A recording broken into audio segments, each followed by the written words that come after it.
You probably use it every single day without even thinking about it, your car's key fob. But that little plastic gadget is the gatekeeper to one of your most expensive assets.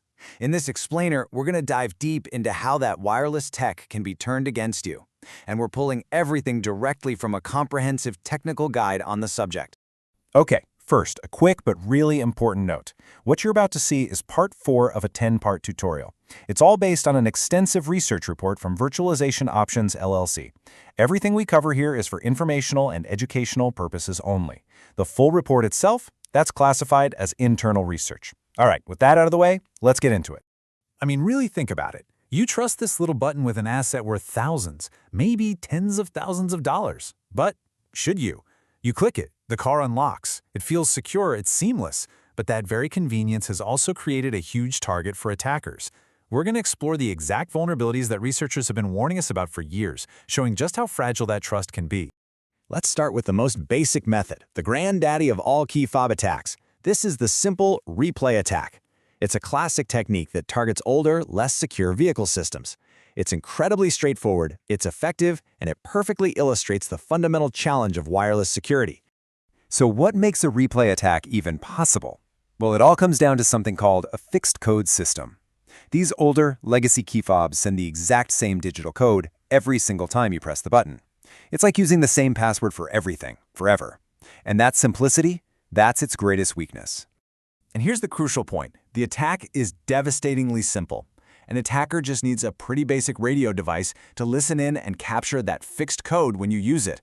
Then, once you're gone, they just have to replay it, retransmit that same code, and to your car, it looks like a legitimate command. The door unlocks. And just like that, they have a perfect digital copy of your key. Of course, car manufacturers didn't just stick with fixed codes. Their answer was a major security upgrade called rolling codes. But you know, in the cat and mouse game of cybersecurity, for every new defense, there's a new attack being developed to break it. And the difference here is huge. With the rolling code system, your key fob and your car share a synchronized, changing list of codes. Every time you press the button, a brand new code is used, and the old one becomes completely invalid. It's like having a password that automatically changes every single time you use it. Now, this should make a replay attack impossible, right? Well, not exactly. As the research guide points out, even these advanced systems can be beaten. A sophisticated attack works something like this. An attacker uses a device to jam your first attempt to unlock the car. The signal gets blocked. So, naturally, you press the button again. This time, the attacker lets the signal through and your car unlocks. But here's the trick. They secretly recorded that first code you sent, and because it never reached the car, it's still considered valid, giving them a one-time use key to get into your car later. Now we get to the most common and, frankly, the most potent threat for modern vehicles, the relay attack. This is a different beast entirely. It doesn't need to crack a code or replay a signal. Instead, it just tricks your car and your key into thinking they're right next to each other, even when they could be hundreds of feet apart.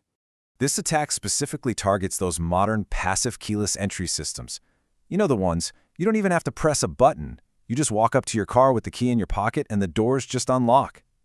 The whole system works by sending out a short-range signal that's constantly looking for the key. That incredible convenience? Well, that's the vulnerability.